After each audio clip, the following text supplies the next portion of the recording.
सीधा लिए चलते हैं आपको चंडीगढ़, जहां कांग्रेस पार्टी अपनी प्रेस कॉन्फ्रेंस कर रही। क्या कुछ कह रहे हैं प्रेस कॉन्फ्रेंस में, आइए आपको सुनवाते हैं। लाडली स्कीम थी, उसका इन्होंने भट्टा बैठा दिया, यहां पे आके कह रहे हैं कि 1000 रुपए देंगे। तो आप लोगों को देखना पड़ेगा कि क्या इनका मॉडल है। मैं आपको बताना चाहता हूं कि पंजाब किसानों की जगह है। मैं एजुकेशन और ट्रांसपोर्ट पे आऊंगा, जिसके बारे में ये लंबी लंबी चौड़ी चौड़ी बातें करते हैं कि हमने दिल्ली में कमाल कर दिया जी, हमने दिल्ली में स्कूल कर दिया। सब कह रहे हैं जी बहुत बढ़िया स्कूल हो गए जी और बहुत कमाल हो गया जी, उस पर मैं आऊंगा।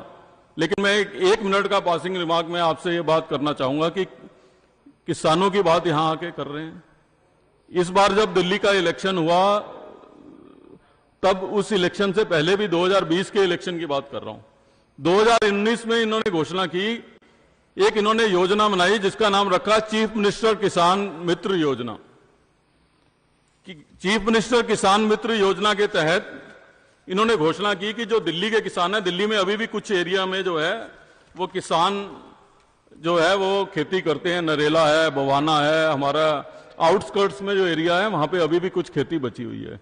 तो इन्होंने कहा कि हम एमएसपी भी देंगे उनको, या किसानों की और कोई सुविधा है, जैसे कोई कठिनाई आ जाती है या बारिश से जो है फसल खराब हो जाती है, तो एक इन्होंने अलग से कहा कि हम किसानों के लिए स्कीम बना रहे हैं। उसके लिए बाकायदा प्रेस कॉन्फ्रेंस की और कहा कि 100 करोड़ रुपया का प्रोविजन हमने जो है चीफ मिनिस्टर किसान मित्र योजना के तहत हमने रख दिया है। तो जो हमारे आउटस्कर्ट्स के इलाके के किसान हैं वो बड़े खुश हो गए कि जी चीफ मिनिस्टर साहब ने बड़ा ध्यान रख रहे हैं किसानों का और बड़ा अच्छा हो जाएगा। और आउटस्कर्ट्स के किसानों ने वोट भी दिया इनकी घोषणा के। और वहां भी जैसे ये यहां कह रहे हैं ना, मैं लिख के देने को तैयार हूं, वहां भी गांव में जाके कह रहे थे कि मैं लिख के देने को तैयार हूं कि किसानों के लिए ये करेंगे। और 2020 में जब सरकार आई तो पहली कैबिनेट ने क्या फैसला लिया कि इस योजना को रद्द कर रहे हैं, इसकी दिल्ली में आवश्यकता नहीं है। तो ये इस तरीके की पॉलिटिक्स करने वाले लोग पंजाब के अंदर जो है वो अलग अलग मॉडल लेके आने की बात करते हैं। आपको ये सोचना पड़ेगा। पंजाब में आके कह रहे हैं जी हम अस्पताल का जाल बिछा देंगे, हर जगह अस्पताल बना देंगे। धुरी जाते हैं तो कहते हैं धुरी में अस्पताल बना देंगे, अब मुक्तसर जाते हैं तो कहते हैं मुक्तसर में अस्पताल बना देंगे, कैंसर एरिया है यहां के लिए हम स्पेशल प्रोविजन कर देंगे। मैं ऑन रिकॉर्ड कह रहा हूं आपको, 1998 में जब हमारी सरकार बनी थी, दिल्ली के अंदर 16 अस्पताल थे जब हमने टेक ओवर किया था बीजेपी की गवर्नमेंट से। 15 साल हमारी सरकार रही। 2013 में जब हम गए तो दिल्ली के अंदर 36 हॉस्पिटल्स थे, यानी कि ऑलमोस्ट हमने हर साल के अंदर एक अस्पताल बनाया। आज हम 2013 में चले गए थे, आज 2000 जो है ऑलमोस्ट 7 साल हो गए हैं इनको, ऑलमोस्ट 7 साल हो गए हैं, 2007 से भी ज्यादा ही हो गए हैं। तो अब आप प्रश्न ये है कि आज दिल्ली में कितने अस्पताल हैं, और उसका जवाब ये है कि दिल्ली में आज भी 36 अस्पताल हैं। एक अस्पताल पिछले 7 साल में नहीं बना पाए, और जब ये भी तब जब कोविड की महामारी दिल्ली झेल रहा हो। आपको पता है कि पूरे देश में कोविड की डेथ रेशो के हिसाब में दिल्ली नंबर 2 के ऊपर है। और दिल्ली में स्थिति यह थी कोविड के टाइम में, जो आज यहां कहते हैं कि हम अफसरशाही के ऊपर लगाम लगा देंगे, हम अफसरशाही के ऊपर ये कर देंगे। दिल्ली में लोग जो है एडमिशन के लिए अस्पताल में मारामारी फिर रहे थे। यह हालत यहां तक थी कि लोग अपने मरीजों को लेके जयपुर जा रहे थे, अंबाला तक आ रहे थे। और रेमडेसिविर जैसी दवाइयां जो हैं, जो पूरी तरीके से, ऑक्सीजन तो इन्होंने सेंट्रल गवर्नमेंट पे डाल दी कि सेंट्रल गवर्नमेंट ने नहीं अवॉइड करा। दवाइयां जिसका पूरा कंट्रोल दिल्ली सरकार के पास होता है और ड्रग कंट्रोलर के ऊपर होता है, उसकी ब्लैक दिल्ली में जिस तरीके से चली, ये इनका सरकार के ऊपर जो है एडमिनिस्ट्रेशन के ऊपर नियंत्रण था, और ये इनकी सोच थी दिल्ली के लोगों की। और उससे भी बड़ा प्रश्न कि यहां आके कह रहे हैं कि हमने कमाल कर दिया, अस्पताल ऐसे बना दिए कि पूछो नहीं। केजरीवाल साहब की अपनी बीवी को कोविड हो गया, भगवान उनको लंबी आयु दे, वो अपने इलाज के लिए कहां गई? मैक्स में गई। केजरीवाल साहब के हेल्थ मिनिस्टर को जो है कोविड हो गया, वो अपने इलाज के लिए कहां गए? मैक्स के अंदर गए। इनके अपने डिप्टी चीफ मिनिस्टर को कोविड हो गया, वो अपने इलाज के लिए कहां गए? मेदांता में गए। उसके बाद जो है इनके एक और मंत्री हैं जो इनकी पार्टी के प्रदेश के अध्यक्ष भी हैं दिल्ली के, गोपाल राय, उनको भी कोविड हो गया, वो अपने इलाज के लिए कहां गए? मैक्स में गए।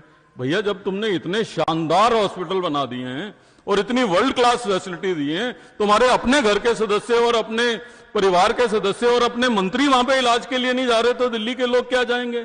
तो पंजाब के लोगों को समझ लेना चाहिए कि किस तरीके के अस्पताल दिल्ली के अंदर जो है इन्होंने बनाए हैं। जब इनके अपने मंत्री नहीं वहां पे इलाज करा रहे, तो आम लोग कैसे वहां पे इलाज कराएंगे? कैसे वर्ल्ड क्लास हॉस्पिटल इन लोगों ने बनाए हैं? तो ये जो है प्रश्न आपको इनसे पूछने की जो है आवश्यकता है। और एम्प्लॉयमेंट की बात कर रहे हैं पंजाब के अंदर। बार बार मैंने देखा है कि जब भी पंजाब का मैं कोई इंटरव्यू देखता हूं, वो कहते हैं कि पंजाब का इलाज जो है रोजगार से होगा, कि हमको रोजगार जो है वो सबसे ज्यादा मुहैया कराना है। अब आप लोगों को मैं बताना चाहता हूं कि दिल्ली के अंदर रोजगार की क्या स्थिति है। इनसे प्रश्न पूछने की जरूरत है कि आपके 7 साल के टेन्योर में ये जब आए थे पावर में, ये कह के आए थे कि part time teachers, part time home guard employees, part time DTC employees, part time बाकी हेल्थ डिपार्टमेंट के ऑर्डलीज, इनको तो सबको कह के आए थे तुमको पक्का करूंगा ही करूंगा। उनको तो पक्का करना दूर की बात है, उनमें से अधिकांश लोगों की नौकरी चली गई है दिल्ली में। लेकिन जो नॉर्मल रूटीन में रोजगार उपलब्ध कराना होता है, इन 7 सालों में मात्र केवल 454 लोगों को जो है रोजगार दिल्ली के अंदर मिला है। और आज स्थिति यह हो गई है, जिस एजुकेशन मॉडल की ये बात करते हैं और ये कहते हैं कि हमने एजुकेशन के अंदर कमाल कर दिया, उस एजुकेशन डिपार्टमेंट के ऊपर मैं आपके आना पड़ूंगा, क्योंकि वो एम्प्लॉयमेंट के साथ सीधे रूप से जुड़ता है। एक मोटा सा सवाल है कि किसी भी सरकार का एजुकेशन के प्रति क्या रवैया होना चाहिए। किसी भी सरकार का एजुकेशन के प्रति यह रवैया होना चाहिए कि ज्यादा से ज्यादा बच्चे जो हैं वो शिक्षा प्राप्त करें और ड्रॉप आउट रेट जो स्कूल्स का है वो डाउन जाए। आज जितनी स्कीम्स की ये बात करते हैं, चाहे वो ईडब्ल्यूएस के एडमिशन हो, ईडब्ल्यूएस का मतलब प्राइवेट स्कूल के अंदर गरीब बच्चों का एडमिशन हो, वो मैंने अपने कार्यकाल में शुरू कराया। प्राइवेट स्कूल्स की ऑडिट रिपोर्ट चेक हो, ये हमने अपने कार्यकाल में शुरू कराया। नेबरहुड क्राइटेरिया जिसके तहत एडमिशन हो, वो हमने अपने कार्यकाल में शुरू कराया। आज ये कह रहे हैं कि हमने स्कूलों की सूरत छोड़ दी, वो भी रूपांतर हमने अपने स्कूल टाइम में जो है शुरू कराया, जिसके तहत जो है वो कार्य शुरू हुआ, जिसकी ये बात करते हैं। आज केवल 20-25 स्कूलों के ऊपर पैसा लगा के जो आता है बाहर से अखबार वाला और उसको वहां ले जाते हैं, बाकी स्कूलों की चर्चा भी नहीं करते। उसका एग्जाम्पल आपके सामने मैं देना चाहूंगा कि 2013 में हमने जब छोड़ी थी सरकार, दिल्ली के सरकारी स्कूलों में 17,17.73 बच्चे पढ़ते थे 2013 में। तो अरविंद केजरीवाल जी ने तो कमाल के स्कूल बना दिए और उस शिक्षा मॉडल की बात पूरे पंजाब में कर रहे हैं।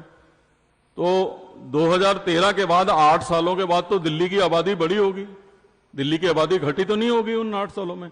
तो 8 सालों के बाद तो गवर्नमेंट स्कूल के बच्चे बढ़ने चाहिए। आज गवर्नमेंट स्कूल में 16,534% जो है 0.53% बच्चे पढ़ रहे हैं, यानी 1 लाख बच्चे जो 2013 में पढ़ते थे उससे 1 लाख बच्चे जो है वो कम पढ़ रहे हैं। और जबकि दिल्ली की आबादी बढ़ी है। हमारी जब सरकार थी तो 17 लाख बच्चे अगर सरकारी स्कूल में पढ़ते थे तो प्राइवेट स्कूल्स में 13 लाख बच्चे पढ़ते थे। आज इनके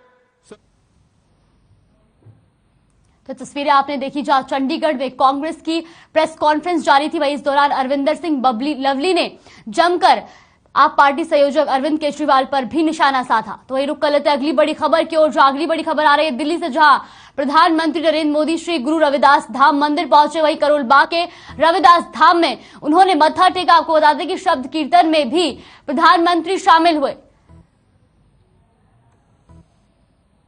तो बड़ी और अहम जानकारी दिल्ली से, जहां आज पीएम मोदी श्री गुरु रविदास धाम मंदिर पहुंचे। वही इस दौरान उन्होंने करोल बाग के रविदास धाम मंदिर में मत्था भी टेका। आपको बता दें कि इस दौरान वो शब्द कीर्तन में भी शामिल हुए। तो दिल्ली में करोल बाग के श्री गुरु रविदास धाम मंदिर पहुंचे प्रधानमंत्री नरेंद्र मोदी, जहां इस दौरान वो शब्द कीर्तन में भी शामिल हुए। वही आपको बता दें कि इस दौरान प्रधानमंत्री नरेंद्र मोदी ने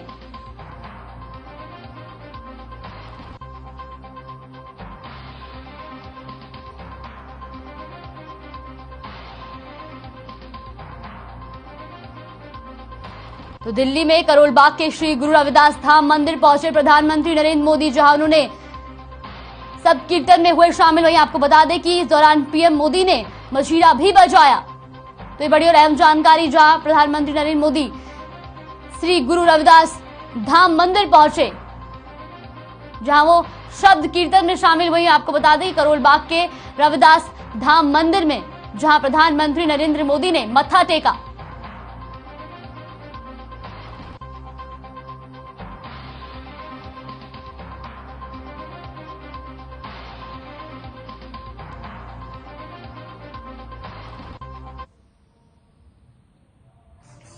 ये तस्वीरें आप देख सकते हैं, जहां दिल्ली के करोल बाग के श्री गुरु रविदास धाम मंदिर में प्रधानमंत्री नरेंद्र मोदी पहुंचे। वहीं इस दौरान उन्होंने शब्द कीर्तन में भी वो शामिल हुए। और ये तस्वीरें भी आप देख सकते हैं, जहां पीएम नरेंद्र मोदी ने मजीरा भी बजाया और वहां वो शब्द कीर्तन में शामिल हुए।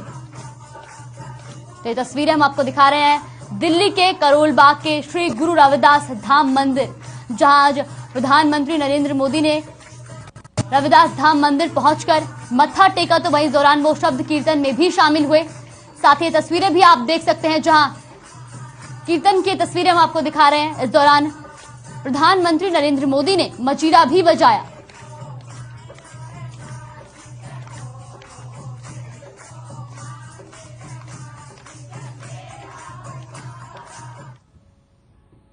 वहीं मशहूर गायक और संगीतकार बप्पी लहरी ने दुनिया को अलविदा कह दिया। बप्पी दा ने 69 साल की उम्र में मुंबई के एक अस्पताल में आखिरी सांसें ली। बप्पी लहरी गंभीर बीमारी से जूझ रहे थे। बप्पी दा 29 दिनों से अस्पताल में भर्ती थे और 15 फरवरी को ही सेहत में सुधार होने पर उन्हें अस्पताल से डिस्चार्ज कर दिया गया था। लेकिन छुट्टी होने के बाद ही बप्पी दा की तबीयत फिर खराब होने लगी, जिसके बाद उन्हें वापस अस्पताल में लाया गया और देर रात करीब 11:45 पर उन्होंने आखिरी सांसें ली। आपको बता दें कि 70 से 80 के दशक में उन्होंने बॉलीवुड को कई आइकॉनिक गाने दिए।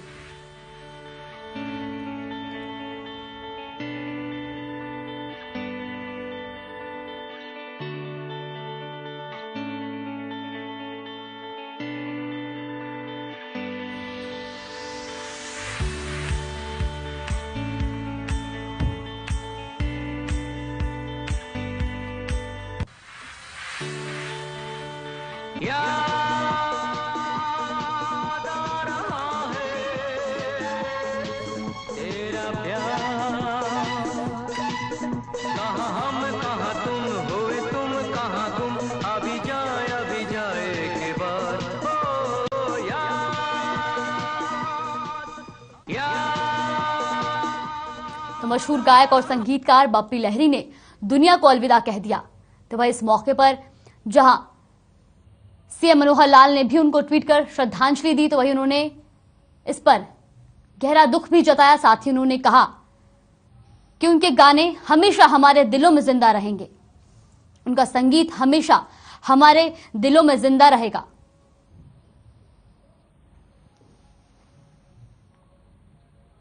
दिल्ली में उप मुख्यमंत्री दुष्यंत चौटाला ने केंद्रीय मंत्री नितिन गडकरी से मुलाकात की। वही आपको बता दें कि मुलाकात की जानकारी देते हुए दुष्यंत चौटाला ने कहा कि केंद्रीय मंत्री से हरियाणा में जारी विभिन्न परियोजनाओं को लेकर विचार विमर्श किया। साथ ही प्रदेश के कई नए प्रोजेक्ट में केंद्र की भागीदारी के लिए भी आग्रह किया। तो जहां उप मुख्यमंत्री दुष्यंत चौटाला ने केंद्रीय मंत्री नितिन गडकरी से मुलाकात की, तो वहीं आपको बता दें कि उन्होंने इस दौरान जानकारी देते हुए बताया कि प्रदेश में जारी परियोजनाओं को लेकर चर्चा की गई। साथ ही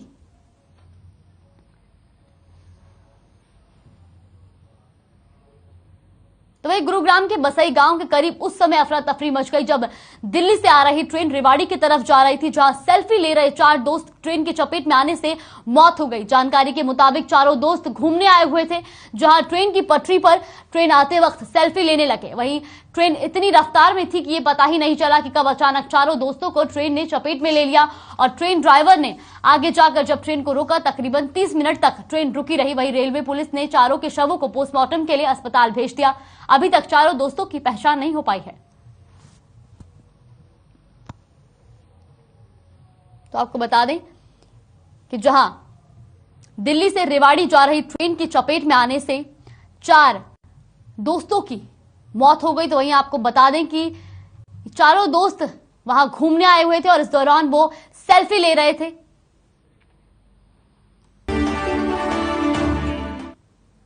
ब्रेक के बाद स्वागत है आपका। तो चलिए रुक कर लेते हैं अगली खबर की ओर, जहां खबर गुरुग्राम से है, जहां चिंटल्स पैराडीसो सेक्टर 109 सोसाइटी में हादसे के बाद सभी अधिकारियों के ऊपर सरकार का दबाव इतना पड़ा कि रातों रात अधिकारी सोसाइटी वालों से मिलने और परिवार को शिफ्टिंग में लगे हैं। वहीं वहां पर रहने वाले परिवार डर के साए से बाहर निकलने के लिए बैठकर रात दिन काटते हैं, क्योंकि कहीं यह हादसा उनके साथ फिर ना हो जाए। इसीलिए सरकार और शासन प्रशासन से गुहार लगा रहे हैं कि बिल्डर को जल्द से गिरफ्तार किया जाए और हमें यहां से शिफ्ट किया जाए, जहां फ्लैट सही हो और कोई खतरा ना हो और अच्छा मटेरियल लगा हो, ताकि हादसे के बाद जिस तरीके से डर बना हुआ है। वहीं डीटीपी आरएस भट्ट भी वहां मौके पर पहुंचे और जहां उन्होंने चिंटल्स के स्टाफ को भी फटकार लगाई और साथ ही जल्द ही वहां के लोगों को दूसरी बिल्डिंग में शिफ्ट करने के आदेश भी दिए।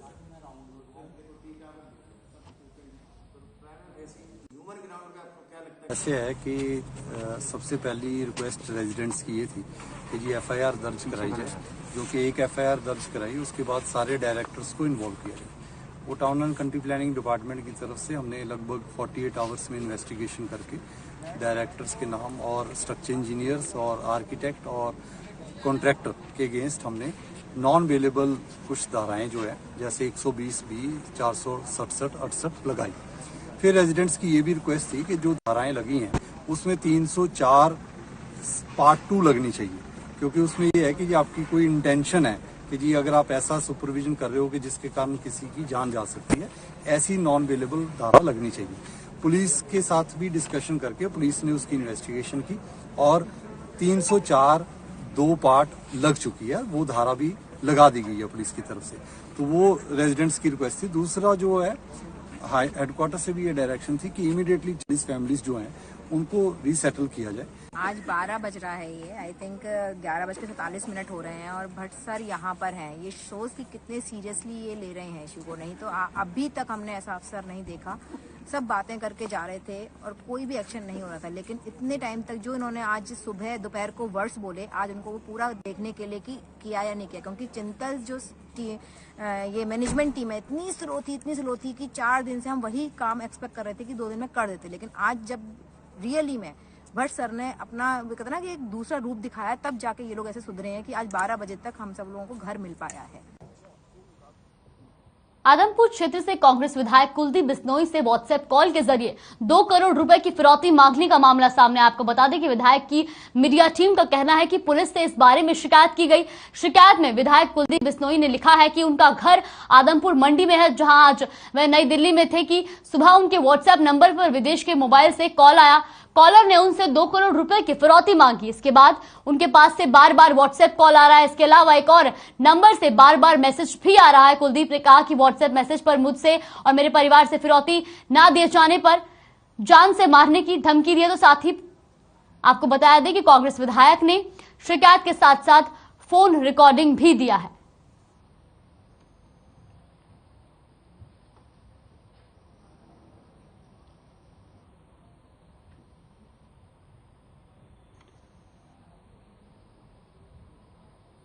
सोनीपत में मंगलवार देर रात केएमपी पर पंजाबी एक्टर दीप सिद्धू की गाड़ी की ट्रक के साथ टक्कर हो गई। दीप सिद्धू अपनी मंगेतर के साथ दिल्ली से पंजाब जा रहे थे, उसी दौरान यह हादसा हो गया। वहीं हादसे में दीप सिद्धू की मौके पर ही मौत हो गई, जबकि उनकी मंगेतर की हालत गंभीर बताई जा रही है। बता दें कि दीप सिद्धू पर लाल किला हिंसा में शामिल होने के आरोप भी लगे थे। वहीं दीप सिद्धू के शव का सोनीपत सिविल हॉस्पिटल में पोस्टमार्टम होने के बाद परिजन उसे पंजाब के लुधियाना ले गए। इस दौरान दीप सिद्धू के भाई ने मनदीप ने बताया कि प्रथम चरण में एक दुर्घटना की बात सामने आई है। हालांकि पुलिस मामले में जांच भी कर रही है। उन्होंने बताया कि दीप सिद्धू का अंतिम संस्कार दीप सिद्धू के गांव में ही किया जाएगा। प्रीत सिंह सैनी नाम है जी मेरा, और दीप को बहुत क्लोज से, बहुत अच्छे से जानता हूँ। काफ़ी समय उसके साथ बिताया है, बहुत लंबे समय से जानते हैं और पता है वो कैसा इंसान था। तो सर क्या लगता है आपको, क्या मान सकते हो? क्या लगता है, मुझे ये लगता है कि जब भी किसी ने सिर्फ पंजाब नहीं पूरे भारत के अंदर इस गंदी राजनीति के खिलाफ आवाज़ उठाई है, इस गंदी हुकूमत के खिलाफ आवाज़ उठाई है, तो उसको किसी न किसी तरीके से मारा ही गया है, हलाल किया ही गया है। वो चाहे सामने से किया गया हो वार या पीछे से किया गया हो, लेकिन आप इतिहास उठा के देख लीजिएगा, जिसने भी गंदे राजनेताओं का, उनकी गंदी रणनीति का विरोध किया है, उनको ये खामियाजा भुगतना ही पड़ा है।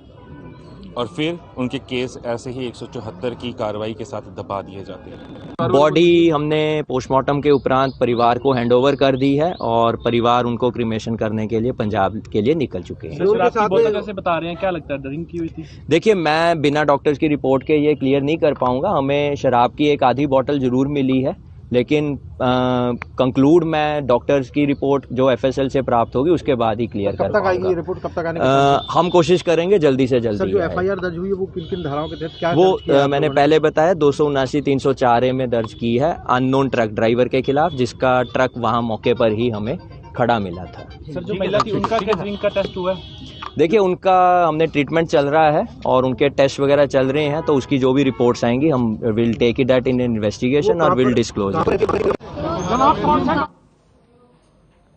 रेवाड़ी में गौ टास्क फोर्स ने गौकसी के लिए ले जाई जा रही गायों से भरे एक ट्रक को पकड़ा, जहां ट्रक में 22 गायें थी, वहीं जिनमें से 9 गाय मृत पाई गई। बावल थाना पुलिस को शिकायत दी गई। वहीं गौ टास्क के कार्यकर्ता ने बताया कि उन्हें रात 3 बजे सूचना मिली थी कि राजस्थान से गायों से एक भरा ट्रक मेवात ले जाया जा रहा है, जो बावल से होकर गुजरेगा। वहीं गौ टास्क फोर्स के कई कार्यकर्ता दिल्ली जयपुर हाईवे पर पहुंचे। वहीं तेजी से आते ट्रक निभा पर भागने की भी कोशिश की। वही मौके पर पहुंची पुलिस ने ट्रक को गिरफ्त में लेकर 3 आरोपियों को गिरफ्तार कर लिया। हालांकि 2 आरोपी भागने में सफल रहे।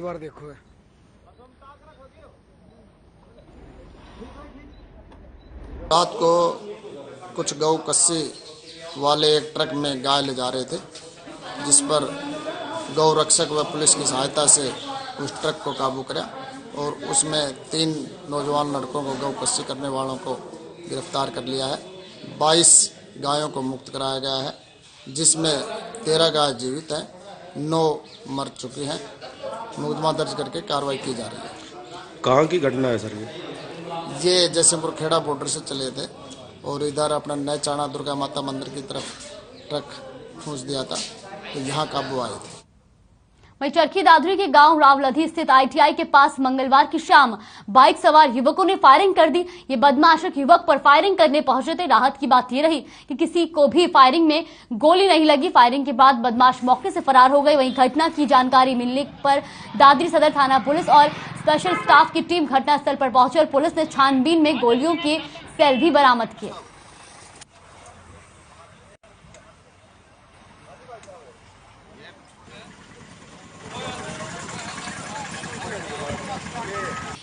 रावलदिया ईटीआई के पास 2 व्यक्ति बुलेट मोटरसाइकिल पर अमरजीत सुनो सतवीर सिंह व चरखी दादरी व 2 अन्य व्यक्तियों पर गोली चलाकर भाग गए, जिस बारे में अभियोग अंकित किया जाएगा और जो भी तफ्तीश के अंदर बात आएगी कार्रवाई में लाई जाएगी।